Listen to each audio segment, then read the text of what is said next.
অনুপ্রবেশকারী ৩ বাংলাদেশি মহিলাকে গ্রেফতার করেছে রেল পুলিশ। অভিযোগ, দালালের মাধ্যমে অবৈধভাবে ভারতে প্রবেশ করেছিল তারা। সোমবার মালদার গুয়াহাটি বেঙ্গালুরু এক্সপ্রেস ট্রেনে তল্লাশি চলাকালীন তাদেরকে আটক করে রেল পুলিশ। সূত্রের খবর, ট্রেনে প্রথমে ওই ৩ মহিলার গতিবিধি সন্দেহজনক মনে হওয়ায় জিজ্ঞাসাবাদ করা হয়।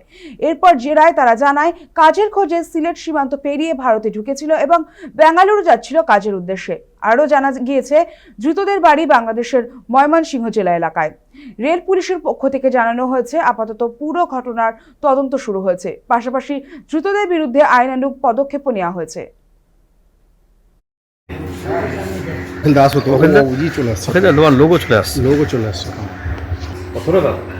যেটা এসএমবিটি বেঙ্গালুরু ট্রেন, এনজিপি থেকে মালদা ট্রেন, যে ট্রেনটা আসছিল ওই ট্রেনে আরপিএফ যে স্কোয়াড পার্টি আছে ওরা জেনারেল কম্পার্টমেন্ট 3টা মহিলাকে ধরে ফেলেছে আর কি।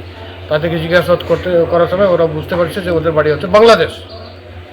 তো ওরা যাচ্ছিল গুয়াহাটি স্টেশন থেকে ট্রেন ধরে ওরা বেঙ্গালুরু যাচ্ছিল। বেঙ্গালুরে ওরা কাজের জন্য যাচ্ছিল।